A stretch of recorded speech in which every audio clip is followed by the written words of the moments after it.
Oui, soyez bénis dans le nom puissant de Jésus-Christ. Que Dieu te bénisse, Kali. Merci. Et vous, monsieur. Soyez bénis, que Dieu te bénisse. La crucifixion de Jésus-Christ est un acte satanique ou bien un truc saint. Point d'interrogation. Amen. Que le Seigneur vous bénisse. On va répondre d'abord, parce que ça c'est une question qui revient toujours aux musulmans. Il faut le répondre d'abord, il y a deux volets, pas les musulmans. Nous allons répondre pour leur montrer que ça vient de Dieu, ça ne vient pas de Satan. Psaume chapitre, on va lui donner deux versets seulement dans l'Ancien Testament comme dans le Nouveau Testament. Et après maintenant on donne des versets. Psaume 2, le verset 2 à 3, 1 Pierre, Acte 4, verset 26 à 27. On va lire ces deux versets. Psaume 2, le verset 2 à 3. Pourquoi les rois de la terre se soulèvent-ils et les princes se liguent-ils avec eux contre l'Éternel et contre son oint? Brisons leurs liens, délivrons-nous de leurs chaînes. Celui qui siège dans les cieux rit. Pourquoi les rois de la terre se sont ligués? Oui. Donc, on va lire maintenant ce verset-là, on va l'expliquer maintenant dans le Nouveau Testament. Dans Acte 4, le verset 26. Verset 26 à 27. Le verset sera expliqué si l'acte qui a été fait à la croix, si ça vient de Dieu ou bien ça vient de Satan. On va répondre maintenant à cela. Acte 4, 26. Les rois de la terre se sont soulevés et les princes se sont ligués contre le Seigneur et contre son oint. En effet, contre ton saint serviteur Jésus que tu as oint, Hérode et Ponce Pilate se sont ligués dans cette ville avec leur nation et avec les peuples d'Israël pour faire tout ce que ta main et ton conseil avaient arrêté d'avance. C'est-à-dire que ce que Jésus a fait sur la croix là, c'est quelque chose qui a été fait d'avance par Dieu lui-même. Quoi? Donc ça veut dire que ce n'est pas là de Satan. Il faut le dernier verset là. Pour faire tout ce que ta main et ton conseil avaient arrêté d'avance. De faire ce que Dieu, on parle de Dieu ici, hein, ce que le conseil de Dieu avait déjà résolu. C'est tout.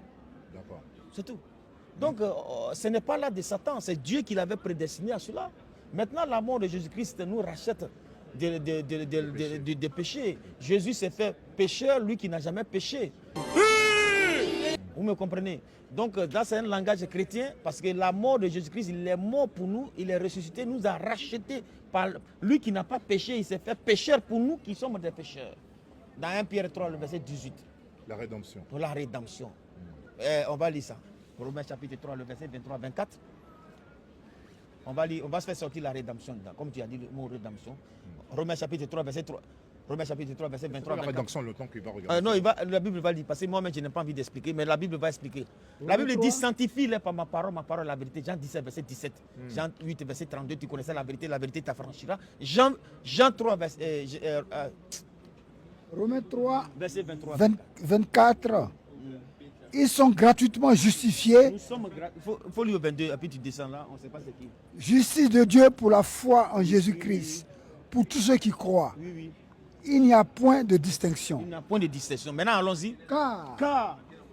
Car tous ont péché et sont privés de la gloire de Dieu. Oui, mais et ils sont gratuitement justifiés, par sa grâce, par le moyen de la rédemption qui est en Jésus-Christ. Tu as compris? Oui. La rédemption, c'est en Jésus-Christ. Il nous a rachetés par son sang. C'est le rachat. Tu me comprends? Oui. Le fait de nous racheter, le fait de te donner à la croix, il n'a pas regardé sa vie. Il a jeté sa vie et lui-même étant juste, lui qui est juste est venu mourir. Et il s'est fait malédiction à la croix. C'est écrit là, Romains chapitre 3, verset 13. Romains chapitre 3, verset 13. Galates 3, verset 13. Galates 3, verset 13. C'est écrit. D'accord. On laisse ça où bien? Galates 3, verset 13. Galates 3, 13. Oui.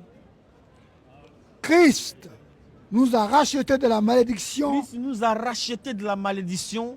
De la loi. De la loi. Étant devenu malédiction pour nous. Tu as vu? Il est même devenu malédiction pour nous. Car il est écrit, Quand il est écrit, maudit maudit est quiconque est quiconque est pendu au bois, est pendu au bois. C'est tout. afin que Que la bénédiction d'Abraham la bénédiction d'Abraham eût pour les païens eut pour les païens son son accomplissement accomplissement en en Jésus-Christ, Jésus-Christ.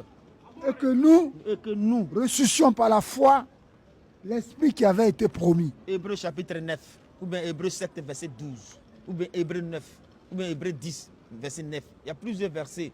Christ est rentré dans les lieux saints. C'est écrit là-bas. Tu me comprends? Si on avait le temps, on allait démontrer comment il nous a rachetés, comment il a fait. Tu vas voir ça. Vas-y.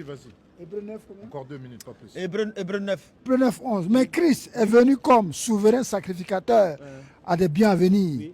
Il a traversé le tabernacle, Il a traversé le tabernacle plus grand, plus grand, et plus parfait, plus parfait, qui n'est pas construit qui n'est pas construit de main d'homme, de main d'homme. c'est-à-dire C'est-à-dire, qui n'est pas de cette il création. n'est pas de cette création.